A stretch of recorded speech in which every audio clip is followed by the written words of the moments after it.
Hello, and welcome to Lore Watch, a roundtable freeform discussion about lore in your favorite media. I'm your host, Joe Prez, one of several lore-focused folks from Blizzard Watch, and I've got my mysterious and dark kindred with me today, Matt Rossi. How are you doing today, Matt? Finding it hard to remember which button is the one that allows you to hear me when I talk. Like, oh God, which one is it? Oh, it's this one. Yay, I got it. Totally fair. Technology, how does it work? I Today, am totally shadowy and mysterious. Ooh, which button do I hit? Today, friends, we're going to be veering off into a little bit of an off topic, and this was actually brought as a suggestion from one of you, our wonderful listeners. As always, just a reminder that if there's something you want us to cover, whether it's a topic or an off topic, if you have questions or anything you want us to know about, go ahead and send those in to podcast@blizzardwatch.com. All we ask is that you specify what show it's for, as well as any special pronunciation of your name. If you are a Patreon subscriber, you can also hit us up on Discord. We have two channels set aside. We have the Q and Podcast Questions channel, which is open for everybody, but those Patreon subscribers get access to the Patreon Q and Podcast Questions channel, where we tend to look there first as a way of saying thank you for keeping the lights on. Demand things of us. We want shit. We do. We actually want you to demand things of us. So this one is from Denmark, from a listener by the name of Jacob. Thank you for listening, Jacob. Greetings, Joe and Matt, and the rest of the Watchers crew. Thanks for the amazing work you're doing every week with the podcast. Well, thank you. Me and my friends played Vampire and Werewolf in the 90s, and we loved the Dark World. We got a little sniff into Mage, the Ascension, and Wraith before other interests kicked in. So I never got an overview of the lore behind these games. Is it possible that you RPG and lore experts will do a massive, I don't know about massive, we're going to do our best, a deep dive into this universe? How did it start, where it is now, and what happens in between, and so on, covering everything. I know it might be a big ask, but could be a series. We'll see how far we get. So this is rather topical because if you've listened to our other imprint, Tavern Watch, something that blew my mind was that in the recent version of Vampire the Masquerade, the latest edition, which is currently sitting on my desk as I'm reading through it, changed and updated a lot of the lore of the world and turned a lot of stuff on its head. So the World of Darkness itself was something that was originally created. It was basically um, Gothic punk is really, I guess, the best way to put it. So it used something based off called the storyteller system. It's a reflection of our own world. It did take place on Earth, all the same countries, same people in power. You know, your Starbucks on every corner, all that stuff is pretty normal. But it was a look into the Gothic side of it, the underbelly, the unseen world. And it was, in this particular case, what we call the Big Three. So the original Big Three settings were Vampire the Masquerade, Werewolf the Apocalypse, and Mage the Ascension. Vampire the Masquerade was often referred to as a game of personal horror, where you play kindred or vampires, children of Cain, making your way through the power struggles and whatever else happens to be around you, while still being a hunted thing, because hunters do exist in this world. And in fact, a later setting with what we'll call the underdogs and Apocalyptica, which we'll talk about here in a second, expanded that world. But it was very much like, well, New York by night, Philly by night, Chicago by night. What happens in these dark and in wondrous and horrible places where vampires make their locus of power. Then you had the Werewolf the Apocalypse, which was a savage horror game, one of Matt's personal favorites, where you take on the role of a werewolf going through essentially your own, I'll call it war of extinction, as Yeah. you fight against corruption that is essentially taking back you and your kind away from the natural order of the world, because werewolves are not a curse, they are a naturally occurring thing. And it covered quite the gamut of at least at the time, like ecological horror, personal horror, body horror, and that Also struggle there, outsider horror. and Yeah. outsider horror, yes, because you like very Cthulhu-esque essences of like the corrupting forces, I guess would be the best way to put it. You could, yeah, Cthulhu is one example. I would actually say that there's a certain amount of, for lack of a better word, industrial horror too. Yeah. In that the kind of like nowadays we say stuff like late stage capitalism, but this was one of the first games to really say this is not sustainable, guys. You know, we are on the treadmill to destruction here, and There were other games that touched on it, but Werewolf was really in your face about it. Yeah, and then the other tent post game that the World of Darkness revolved around was Mage: The Ascension. Which Um, I gotta say, before we get into it, one of the most fun experiences I've ever had in my life was playing this game. yeah, It and was, yeah. I was gonna say part of the reason probably is because it's a game that shifts reality, right? Like, so Mm-hmm. the way that Mage works is, well, Vampire is rooted in the dark reflection of what our everyday world is. Werewolf is the corruption and destruction of the natural order. Mage is very much Doctor Strange and, you know, the multi dimensions of madness type thing. Reality is subjective, and mages have the ability to control reality and force it to make it whatever they want at a cost. Yeah, And it is. It is forcing it. yeah. Uh, Keep that in mind, and it doesn't like to be forced. And that's a really the big balance of that game is you can do what you want, but there are consequences. Now, You know, you're like a god. You seriously, you are like a god.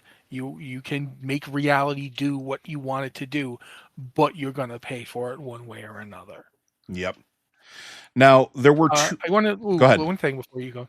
One of the things that was really interesting about the original three World of Darkness books and stuff that came later kind of kept that going. But we're talking about these three. I think this is a good line in the sand for us because otherwise we will be here for years. But I do want to cover the other Um, ones, at least bring them up because they are relevant yeah, but in terms of the first three, what they do is present you with completely different worldviews of the same for world. the same place. Yeah. Yeah, and that's something to keep in mind as we go into this.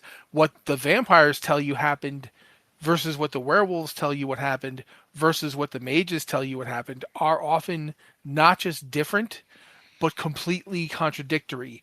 And yet, as far as we can tell, they All all are happen. correct. Yeah. Yeah, And and that's something to keep in mind as we go into this. Is there will be times where we'll tell you this is what happened, and then we'll later be like, this is what happened, and those two things don't sound like they're even in the same universe, but they are. now, when these games released, there was actually two more that were released alongside of them because originally it was supposed to be a five-pronged, essentially, I don't want to call it a table, but like it fit with the theming of the dark world and the pentacle and all that other I stuff where would you call had them 5 points. wings. They were, Yeah, I yeah, would call wings, them points. wings. Yeah. Yeah, So definitely. you had what are called, well, they're called nowadays the underdogs, but they were originally supposed to be a major player with the other ones, Wraith the Oblivion and Changeling the Dreaming. Wraith the Oblivion is a game of, well, you play as a ghost. You are a ghost with unfinished business, and it's all about emotion and horror and dealing with mortality in a very real way. And then Changeling the Dreaming is very much what you would expect from it. Is a modern fantasy. It is you play as a changeling. You are the last remnants of the Fey realm, essentially moving through this world. And so it is this idea of the old world and the new world at odds with each other and how you fit in with it. Yeah, Um, Changeling could be seen as, in a weird sort of way, Wraith and Changeling are almost reflections of each other they kind of are. because Wraith is a story about inevitability, about essentially the continuous decay that life creates. You know, not only are you going to die, everything around you is going to die or has already died. And that's like, what's the old saying about, everyone who's ever lived has died. Yep. Everything that has ever lived has died. In the world of Wraith, if you go to the right place at the right time, the trauma from like great extinctions is still a thing. Whereas in Changeling, it's about I don't want to say it's not necessarily about life itself so much as the thing that makes life life and not death. Like, what is the difference? What is a live thing? What makes you a being? What makes you a thing that Yeah, changes the world? because you are in changeling, you are a half fey, half human, right? You that's what a Yeah. changeling is, and you are struggling with the sense of self. What is it like? What does it mean to be a human? What does it mean to be a fey? It's a very What does it mean interesting. to dream? What does it mean to I dream? mean, Yeah, yeah, because it's changeling it was changing the dreaming, right? it was changeling the Like dreaming. That is correct. yeah, and Because that's how you got to Arcadia, which we'll talk yeah, about at some point, I'm sure. But then I just want to touch on the last three before we go into some deeper dives. And this is sort of the three settings that heralded what we'll call the apocalyptica or the end time. Hmm. Basically, the everything coming apart at the seams. And there were three. There was Orpheus, which was probably the least popular of all the games. It's a game of ghost stories for ghosts, is the best way to put it. The don't look back. But it was basically an apocalypse for wandering spirits with unfinished business. And so it was finishing that story out. Then you had Demon the Fallen, which was basically what you think on the tin. Uh, Players assume the role of the fallen angels who have been consigned to the abyss for loving humanity too much. And you are struggling with the idea of reconciling never going home, but at the same point, watching the world that you love, that you gave up everything for, coming apart at the seams. And then your role therein, like whether you are to bring destruction to it and destroy everything, like one of the motivations was to destroy the world to get back to heaven, or whether you wage war on God. And then the last one, which is probably the for like one of the more popular games in the series, and actually has a fifth edition renaissance recently, is Hunter the Reckoning, where humans have finally figured all this stuff is going on. And Yep. so imbued with abilities either from their faith or from magic or from stolen power, they're going to war. And whether this war is taking out vampires, taking out werewolves, banishing demons, banishing ghosts, fighting against mages, or making them work for them, because they realize what they can do and putting them on a tight leash with shot collars, humans are fighting back. And it was called the Year of Reckoning. And it was probably one of the most, aside from werewolf and vampire, I would say that it was probably more popular than Mage the Ascension here, at least for me in the 90s. Now, I all really of, do think that to a certain degree, I have to agree, even though I prefer Mage, and I think Mage had more of an impact on the setting. I cannot argue with the sheer number of people I saw playing this game. yeah, Like just a lot of people wanted to play this one, and for reasons I understood. Nobody. There's a certain amount of for one thing, Buffy the Vampire Slayer existed. it was huge during this Uh, time frame. Yeah. yeah, yeah. We cannot pretend it wasn't there. There's a lot of stuff, a lot of media that is very definitely influenced by these books, just as much as there's media that influenced them. So, in a weird sort of way, yeah, Hunter ended up being much big. It punched way above its own weight class, which And is kind of acceptable when you look at what you're talking about in it. That is what it it, is. It's about punching way above your weight class. and one of the things I want to note about this is how ambitious this whole world building was. Um, when you're essentially coming into this with, like I said, with this gothic punk, this storyteller system. When it started making the rounds, the only other large competition game was Dungeons and Dragons, and we had just moved, at least in my area, the popularity of it shifted because it was moving from second edition to third edition and 3.5, which were wildly popular at the time, and this moving in parallel aside from it. And while there were a ton of worlds and ton of universes that you could explore in D&D at the time, they weren't all linked. So Greyhawk and Forgotten Realms were not a portal away from each other at the time. They were not dealing with things like the essentially the blind eternities and moving between the realms. It was very much one and done. You were an Athos and that was the end of it, or you were in Spelljammer, but it wasn't able to go to the other places. It wasn't built for that. Here, everything was interlocking. Everything had elements of it everywhere else. If you read one of the Vampire the Masquerade books, it tied in with stuff that was happening in the werewolf and the mage stories, as well as the Hunter the Reckoning stuff, because all of it was interwoven. All of it affected each other, and it was To the very point, yeah, ambitious. yeah, very much so, and to the point where when you first saw Vampire, you may not have any interest in the other two, but there's a clan of vampires who used to be mages and who became vampires because they were like, we don't ever want to die. Hmm. So we're going to find a vampire and we're going to do stuff and we're going to become vampires and we're going to then use our mage knowledge as and they didn't realize, oh no, we can't do magic the way we used to anymore. We've lost that connection, but we can study this strange thing that makes us vampires, and so that actually tied into. There was a first little hint of what mages were all about, and meanwhile, there are werewolves all over that book, even though they're not friendly. The vampires are aware of the werewolves. They call them lupines, and they try to avoid them.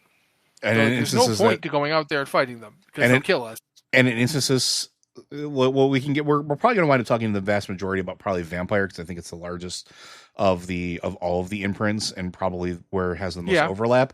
Hmm. But like there were being divided by clans. Some clans dealt with the werewolves better. Yeah. Like the Gangrel. Gangrel, yeah. Yeah. Gangrel could basically be like, look, I know you hate me, but I am the least of your problems with the vampires, and I just want to go through and go somewhere else. How would you just let me pass through? And they'd be like, he's got a point. I mean, yeah, we could kill him, but he's been around for 1,000 years. It's going to take forever, and we've got lots of other stuff to fight. Yeah, that makes sense. Uh, we're gonna let you pass through, but I'm telling you right now, if you've got any like bloodsucker friends that you would like us to know about, oh yeah, sure, you can know about these ones. I hate those guys, sure. And it was very much the setting was ready for expansion just by its very nature. And I say this as somebody, I got the book back when it was obviously made on a Macintosh Performa 2. Yep. I'm not kidding when I say this. It was not just obvious. I had the same program Mm-hmm. that they obviously used, Quark Express. They clearly used Quark Express to make this game. That's how far back it goes. And we're talking about the games and not the not how what happened in reality. But I do have to point out that it's even deeper than that because there was an entire other game called Ars Magica that was technically owned by a different company that was essentially the grandpa of all this because the same guy, Mark Reinhagen, was involved in both. And that's where the And storyteller system was created. yeah, so it's even wilder in terms of how we got this. But yeah, so you want to talk about vampire first? So where do you think we should Yeah, start? so Kane? I think we're going to start with the well, we can start with Cain. So the essential root of all vampires is that they are Cainites. They are children of Cain. Cain and Abel. Like we're talking about those Cain, that Cain. Uh Unless you're from Asia, but we'll get into that. that's a whole other stuff. But essentially Cain, for his hubris and murdering his brother, is essentially the first vampire, and all other vampires in this world are descendant from him. And this is actually not unique to this story. There is actual real world mythology in which Cain is referred to as the first vampire. Uh, Hmm. like I forgot what cultures it really is like a root in, but like yeah, like that was his punishment from God for killing his brother, was that he will live forever, eternal, Yeah, with his rage and monster inside of him. in some versions, it's not even seen as a punishment. It's seen as, but because Cain committed the first murder, he is not allowed to be murdered. That's he doesn't get to die and rest. But it's also a mark that keeps other people from doing the same thing to him Hmm.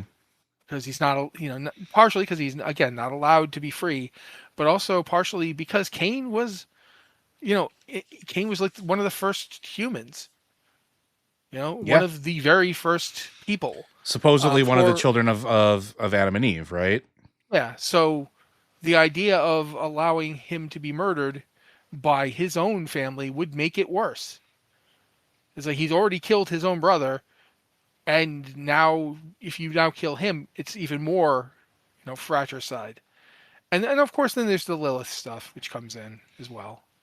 Which Uh, we can talk about. I mean, maybe like go ahead if you want to like just bring that up. no, that's just it's in one of the great things about vampires. At some point, they decided they were going to just lay it all out, all this stuff that the vampires Yeah, believe is true, and they put out the Book of Nod, which is very, it's fun. it's one of those things I love about some role playing game products I is that literally have it up del- on my other screen right now. yeah, they deliberately put out like supplemental material that is not in any way really. It's not a game product. No, but it's just You know, that lore. It's it's just just story. lore.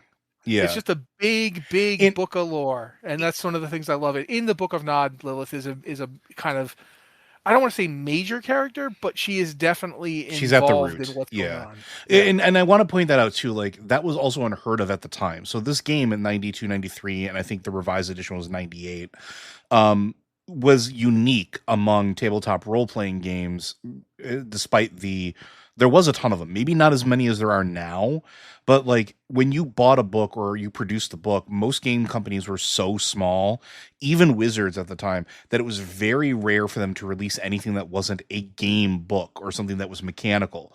But here you have the World of Darkness fleshing out their world by releasing completely optional supplemental books at reasonable price points to just tell stories. And in these books, we learn things like how vampire society is set up, such as being descendants of Cain. But then there is further division after that. In the modern world, we break down into there is essentially two layers to every uh, relationship in vampire.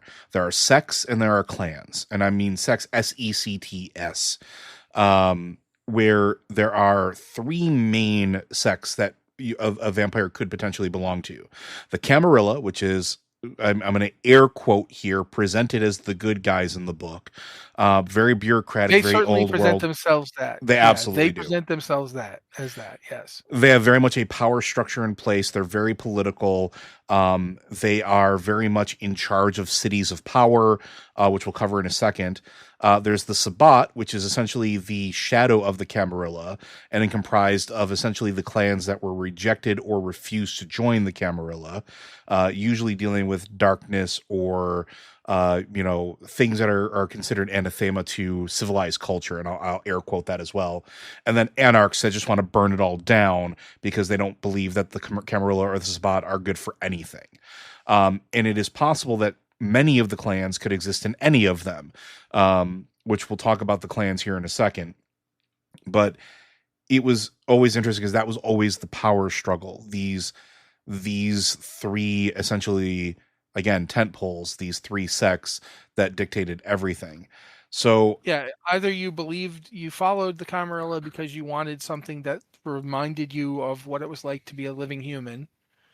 That they kind of like created a sort of, for lack of a better word, like a shadow world where you could deny the beast inside you and try to cling to your humanity.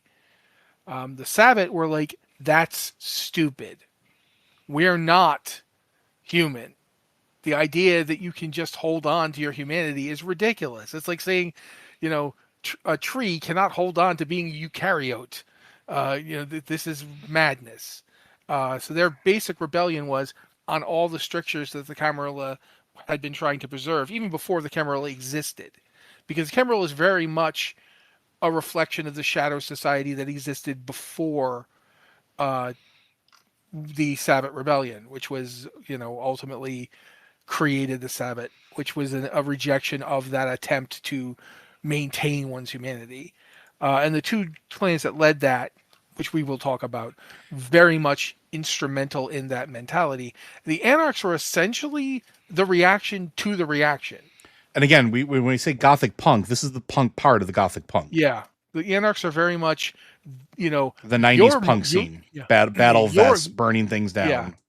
you're ridiculous because you're trying to pretend to be human, which we're not. You're ridiculous because you're trying to forget being human, which we were. You cannot be a vampire without having been a human. So you're both stupid, and we're gonna just burn it all down because you're like bloated ticks and creeping rot that's making society worse, and we hate our own existence, and we hate you even more for making it. So yeah, it is very punk. The Anarchs are their own. In a lot of ways, I love the Anarchs most of all the vampire stuff. They know they're doomed and they're gonna do it anyway. Just a lot of fun there in that whole story.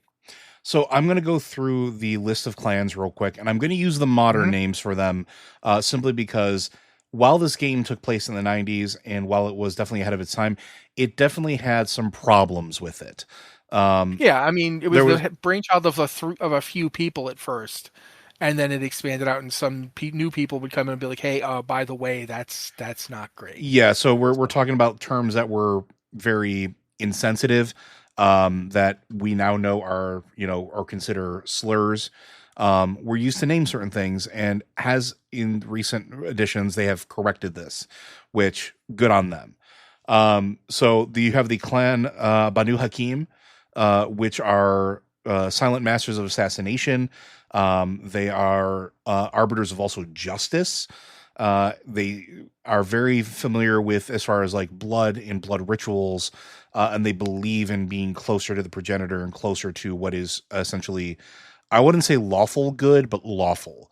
You have Clan yeah, Bruja, which were philosopher kings of ancient civilizations, but are now mostly your rebels and rogues, which tend to be in Fury. They tend to be a lot more in the punk category.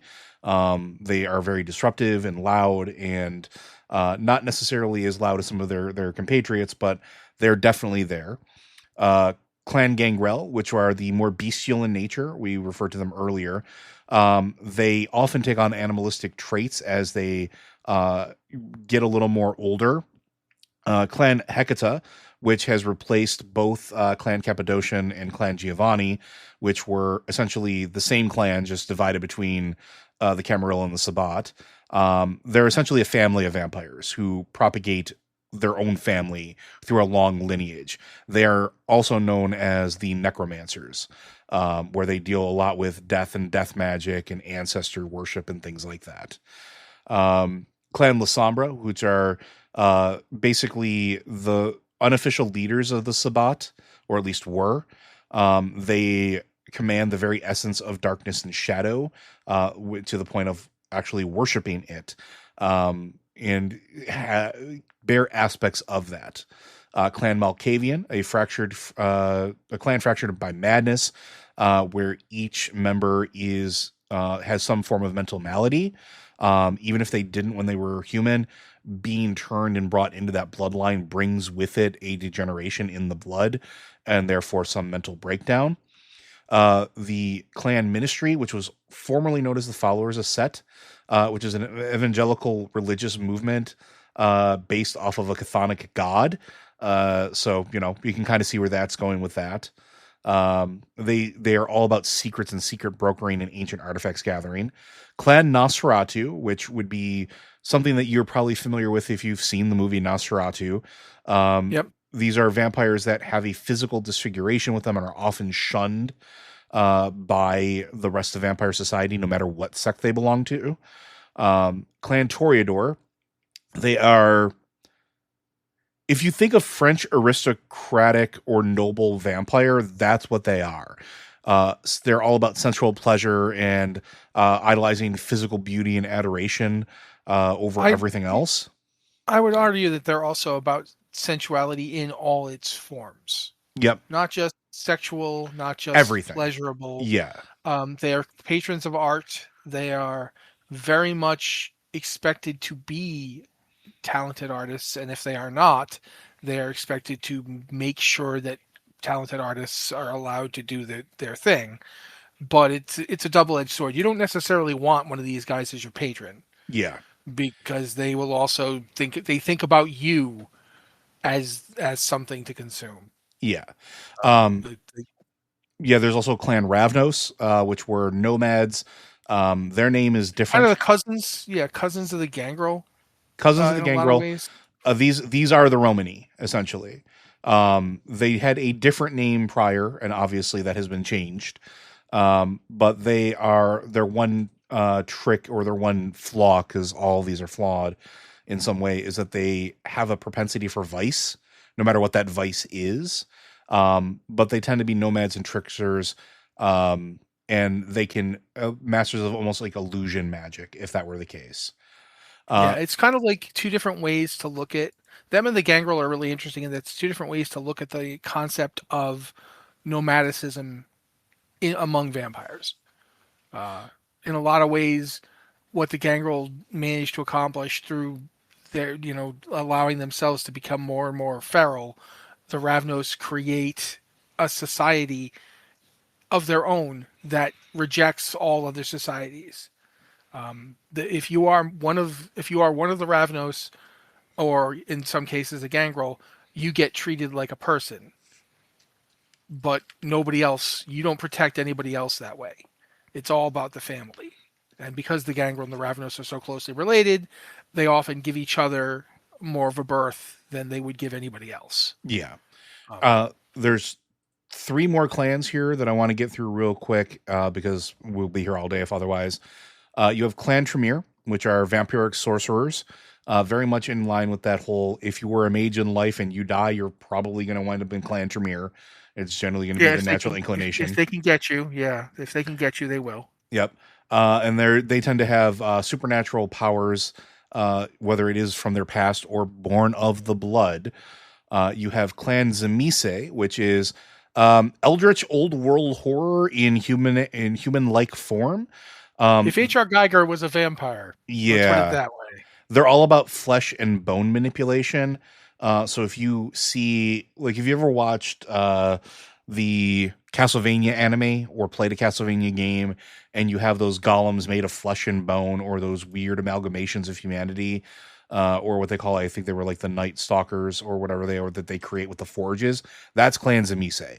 Like that's what And they do. also, there's a sub clan that's part of them that called the Gargoyles, Yes. and they're essentially vampire heavies, for lack of a better word. They're bound to this Mise. They sometimes break free, but there are many of them that are completely bound and loyal, and they just serve as muscle for Hmm. this Mise. And also very much not somebody you want to fight one on one. Very, very hard. Let's put it that way. And then the last, and certainly not least, is the Clan Ventru, which are ostensibly the Kings. noble. They're the kings of the Camarilla. They are the nobility of vampire society. Their vice is greed, often seeking more of whatever they accumulate, whether like a dragon, whether they're accumulating gold or secrets or power or whatever, usually at the expense of others. This is your Lestats. If you've ever watched Interview with a Vampire, Hmm. um, that he absolutely would have been Clan Ventru as far as this goes. They put on airs of uh, polite society and civility, but are just as likely to stab you in the back if it serves them gaining more power in some capacity. Now, these clans, the interesting thing about them is one of the reasons that it's separated is because each of the clans has like a specialty, and they specialize in certain aspects of power, whether born through their blood. And these are all disciplines or aspects that were inherited through Cain, essentially. So Cain, being the progenitor, had all of these aspects. He was the beast. He was the Justicar. He was the necromancer. He was all of these things. But as he sired children, in this case, turning folks to his family, bringing them in, they inherited different aspects of that blood, which became the progenitors of entire clans. Um, and as they get older, as clans become more, as a vampire becomes longer lived, they take on further aspects of their heritage, their progenitors. Yeah, it's Whether worth pointing out that the first three descendants of Cain are considered the primordials. They're the these antediluvians, enormously right? powerful antediluvians. Yeah, Yeah. they and their descendants, who are the ones who actually found the modern clans, more or less. We did. There's a one clan head that we haven't mentioned yet in any way because his clan no longer exists. Except it's back now, I believe. Which one? Uh, the Saul lot. Oh, the They would have Salubri? found they would yeah, the Salubri, Salat and his descendants. They're the ones who were used to help create the Tremere in the first place, and then they're back now. They've never really left, but they've been hiding Well, they were from other vampires. they were pacifists Yeah, in everything, and so were almost hunted to extinction. But they are hmm back now. The clan has been. returned. And So good. going back to Kane, go ahead. No, go right ahead. Okay. Uh, as Joe pointed out, as you create vampires, like essentially, Kane made three. Those three each made three more, and that was the foundation of like most of the clans that we now have were from those nine. Ultimately, those nine, they're also considered antediluvians. They were the most powerful known vampires. Like the ones that made them were essentially like so powerful and so old that they were gone. Nobody knew where they were or what they were doing. And that comes back later because we talked about the fact that there's an entire book about the end of all this. The ones that founded those clans or then had clans founded off of what they had done were so powerful that they almost practically embodied a form of power. Like each one of them was like the one of this. For example, the Bruja clan was founded by a guy named Bruja. Like that was what he called himself, and he was what his ability was essentially being able to think faster than anybody around him. An ability that eventually became called celerity. That was something that he embodied.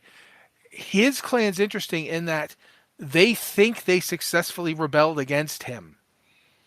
And there's something we should talk about here because you're going to talk about this and to understand a lot of the conflict in vampire society. Um, it's called diablerization Yep. or diablery. Essentially, whilst the Sabbat absolutely embraced this, the Camarilla and its predecessors were absolutely horrified by it. To Because what to explain it real quick, also called amaranth, if you are a Sabbat, and I just want to throw that out there. It is the act of drinking another Canaanite's blood till death, drawing their soul into your own, completely consuming them. and the good and the bad of this is, the bad's obvious. Like, you die. Like if someone does this to you, you die. You're gone. It's a death from which there is no return. The upside is you become essentially as powerful if as that vampire. So if that vampire was stronger than you, if they were of an older generation and had more power and more potential for power, you become that. You can essentially go from, oh, I'm of the sixth generation, which is still pretty powerful. Sixth generation vampires are no joke. To, oh, now I'm of the fifth generation because I completely exsanguinated a fifth generation vampire. It doesn't just mean you're stronger, it means you have more potential to grow stronger. Yeah. And as a result, you can see why elder vampires would not like this. Because that means they ultimately will become food to their own offspring. So that's why the entire There Camarilla is based around the concept of this being bad. there's also a story hook here where some of the antediluvians and Methuselahs are just long-lived vampires, older for like earlier generation vampires, like second, Yeah, third, fourth, they're still powerful, but they're not but quite on they're the not. power of a Yeah, second generation or third generation. yeah, they're not Um, antediluvians or founders, but they're still up there. You don't want to mess with them. but a story hook too is that part of the reason why it's so looked upon is that, or looked down upon by the Camarilla, is that many of the antediluvians and Methuselahs are believed to have figured out how to survive their own death by essentially forcing their souls into whoever is attempting to diablerize them and taking over their physical body. And whether this is true or not, nobody knows. But if you allow unfettered diablerization of all those under you with no penalty, somebody's going to figure it out. And then an aspect of power that the antediluvians and Methuselahs have is now subverted, because now you have folks realizing there is a way beyond the final death. It is fascinating how that is sort of like worked in both mechanically with the lowering of your generation, the staining of your aura, because you get a black smudge on your aura, an oily slick to it that others that can see auras immediately can tell that you have diablerized something, as well as Yeah. losing points of your humanity, which is again is represented by you essentially.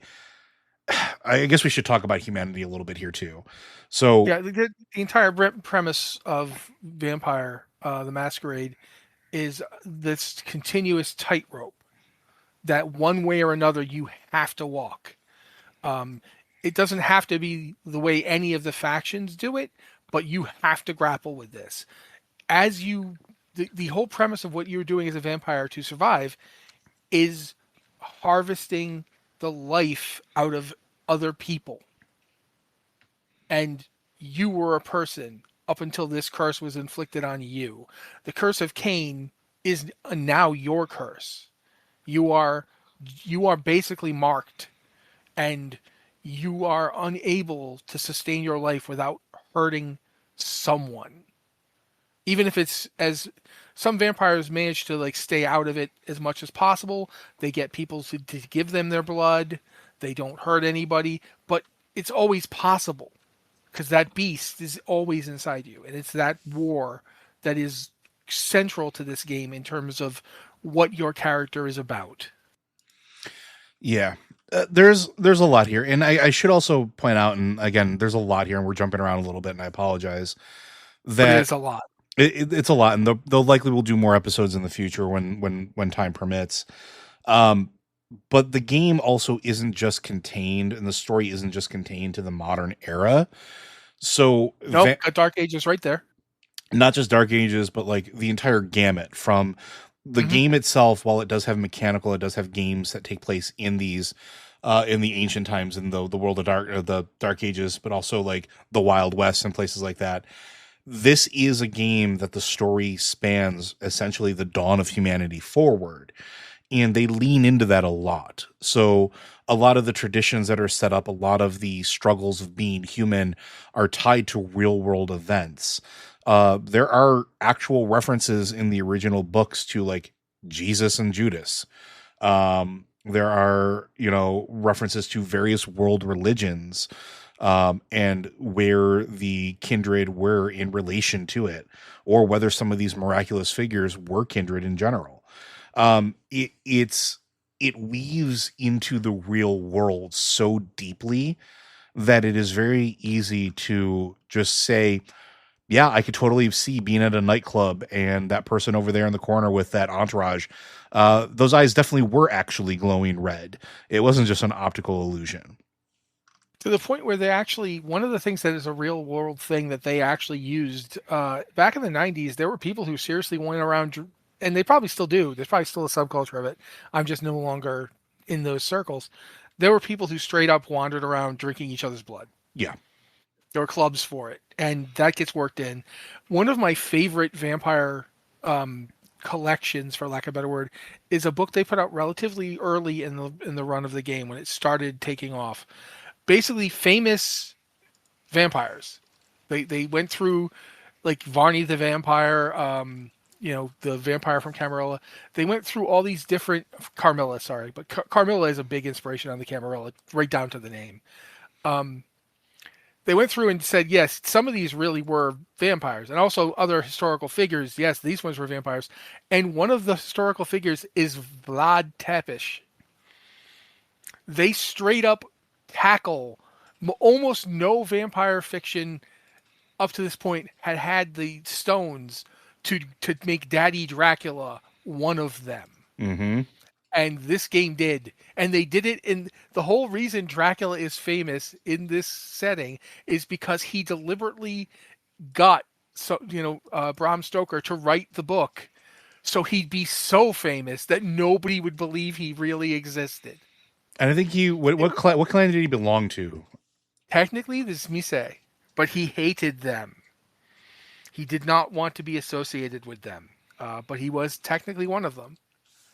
Uh, and it was another thing is that by making himself so famous, they wouldn't hunt him for what he had done. Like his history as a warlord was all about him as a human trying to destroy vampires. And as a punishment, they embraced him. They made him into a vampire. That's what it's called by them, by the way. And yeah, it's just one of the, it's a tiny little bit. It's mentioned in one place and it never really comes up again.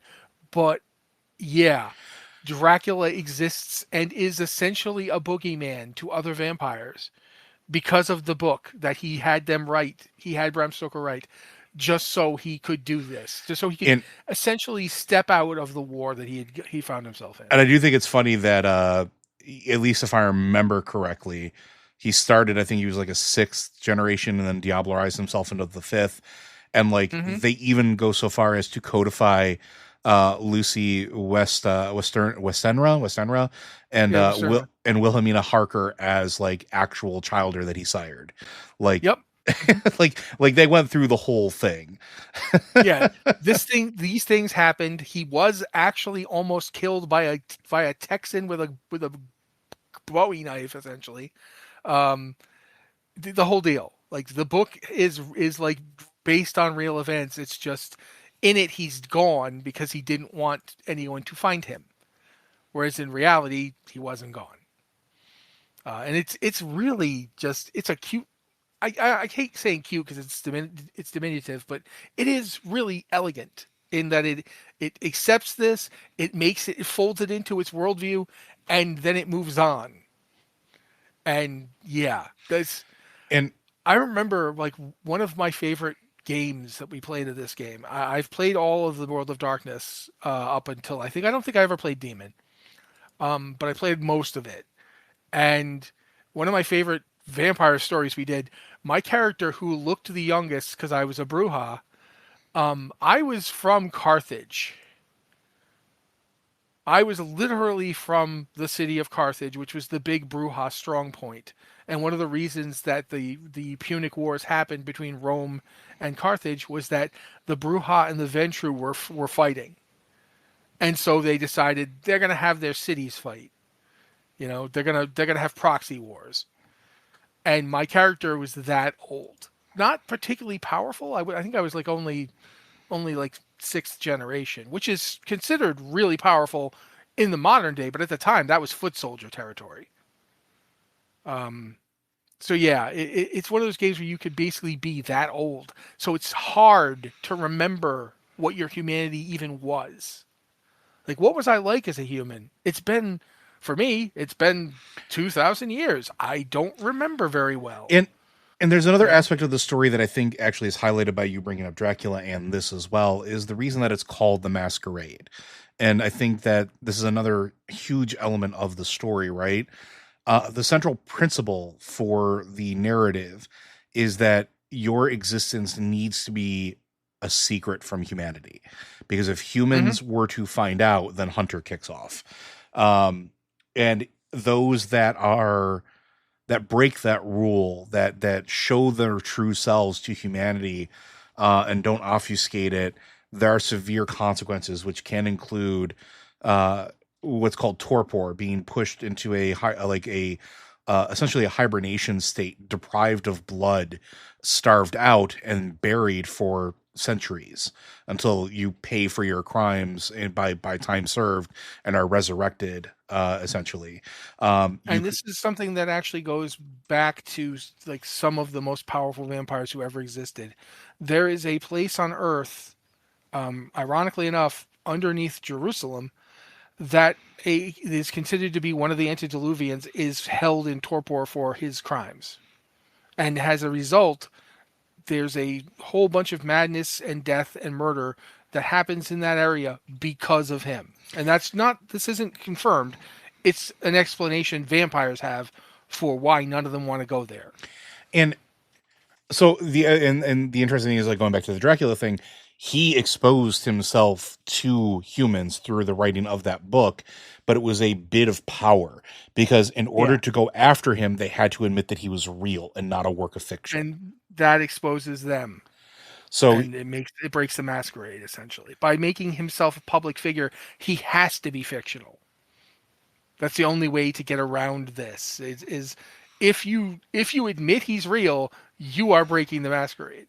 now the interesting thing that I will say is that, and I'm not going to say vampire myth, I'm going to say specifically the world of darkness, how much this setup influenced storytelling in movies, in video games, and comic books for generations, right? So this was early 90s that this started coming out, and it was so wildly popular that you can see elements of it in popular media. The Blade movie, for example, the very first Oh yeah, one, is not very much a Blade comic. It is very much a World of Darkness movie, just with Blade in it. with Blade in it. The way Yeah, that they took the character of Blade from Marvel Comics, who was basically a vampire hunter, and they put it in a World of Darkness thing where everybody else was in an obvious vampire clan.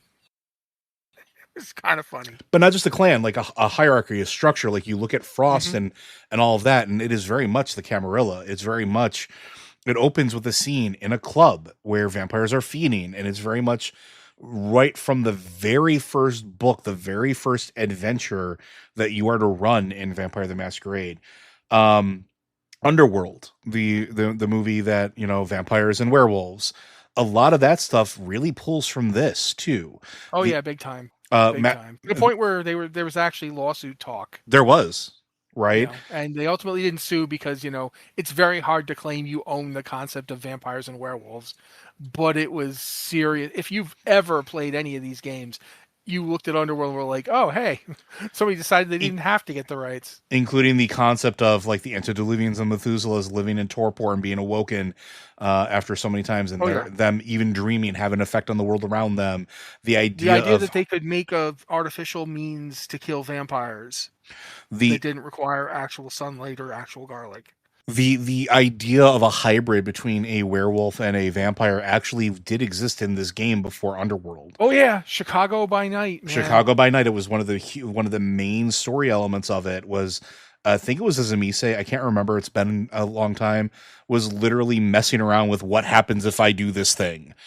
Yeah, I think it might have been a Smise. I don't remember, but I do remember the kind of just straight up talk about it. I remember the Abomination, who is Yep. basically what happens if you successfully embrace a werewolf. You get the Abomination, which is it's not werewolf plus vampire, it's werewolf times vampire. It is a multiplicative factor. All the stuff that makes a werewolf what it is completely opposed to all the stuff that makes a vampire what it is. So if you get one to work, it's the worst thing for both of them. And yeah, it's wild. It's a wild story. But yeah, it's very much, if you've seen Underworld, it, it's it is pretty similar to what you see there. The justification's not the same, but it feels very similar. And even like other stuff like Buffy, really. Yeah. Buffy cribs from this time and again. This has got its own stuff too, but and I'm sure Joss Whedon would never admit that he'd heard of it, but nevertheless, it's pretty obvious at times. The character of Spike, I think, is very much feels like it was written by somebody who's had a vampire game going on in the background. Just it's very Bruja. That's my opinion, but whatever. But yeah, Joe's absolutely right. It's all over the place. You can to the modern day, it's to the point now where It, you see a lot of vampire fiction, and you wonder, did they play vampire as a kid? Like where'd you because it feels very Vampire the Masquerade. yeah, it really does. And the reason I bring this up is because one, we're running out of time, but two, like this game is not just a niche thing. It was very influential, and in fact was, as far as I'm concerned, in the 90s responsible for modernizing the mythology of vampires.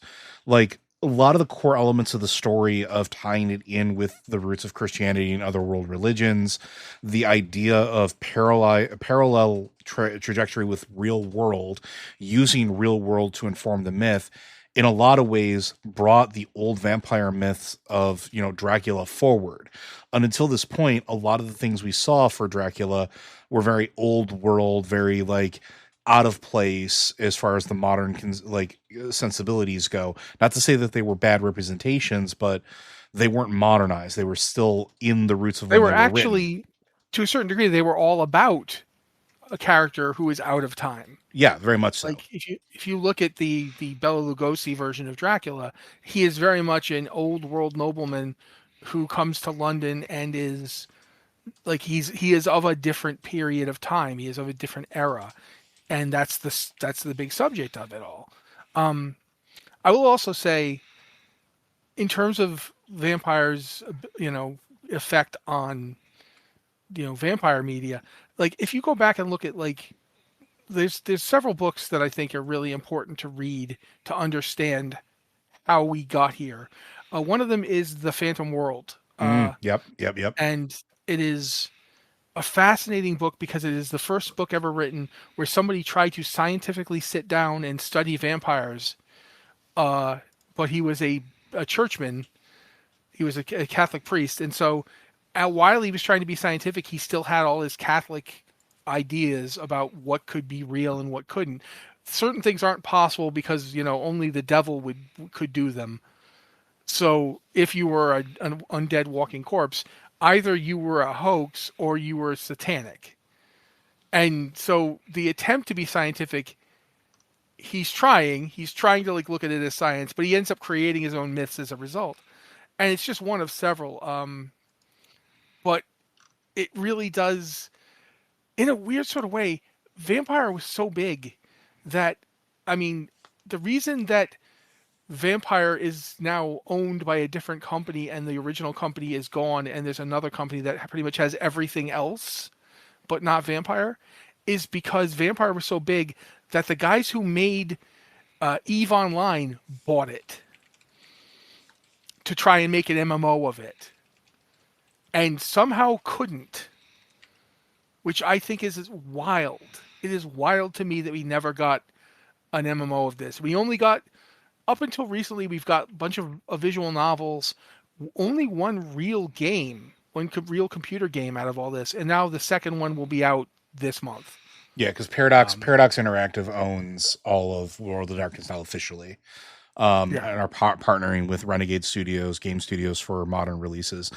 But yeah, like going back to the modernization of vampire mythology, it also brought it into, I don't want to say mainstream, but it was essentially a perfect time for it to influence young minds. And now these young minds are going on to create TV shows like What We Do in the Shadows.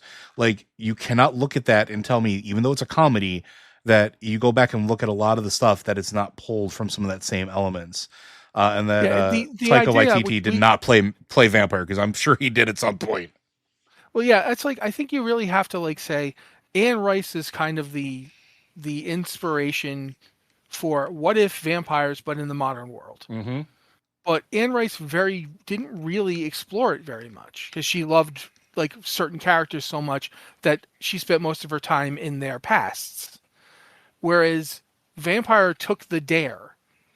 They're like, okay, what if vampires in the modern world? Mm-hmm. And they Mm-hmm. ran with it in a real way.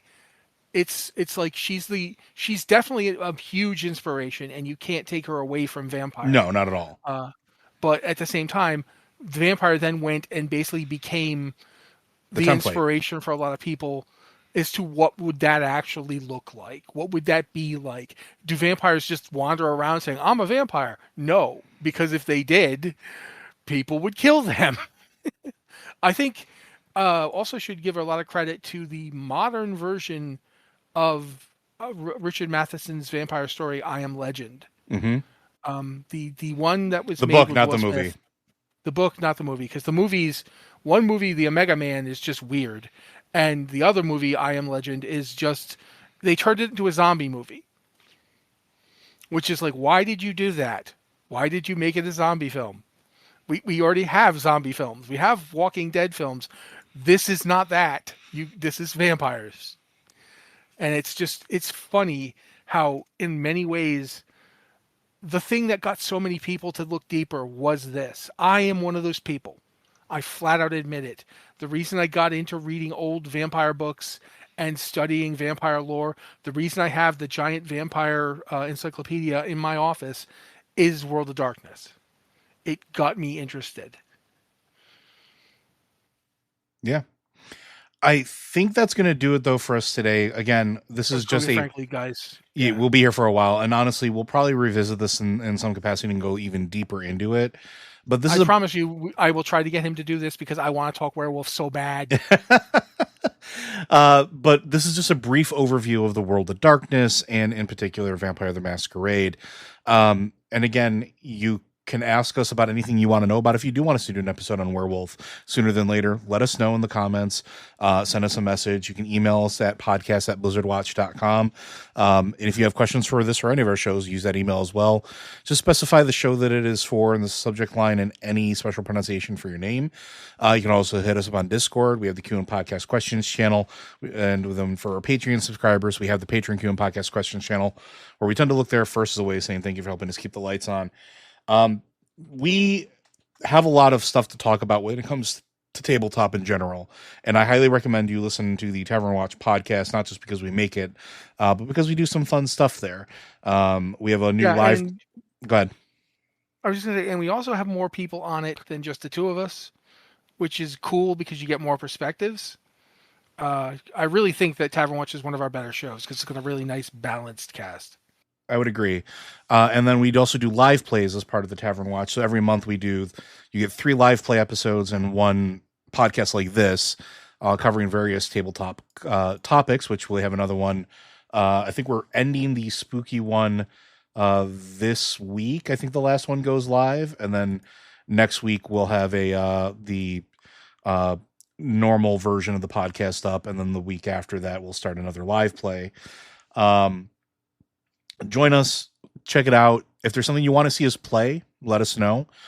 We try to highlight as many different games as we can in our one-shot sessions and try to bring that joy to you and that discovery. If you want to see us play Vampire, all you have to do is suggest it.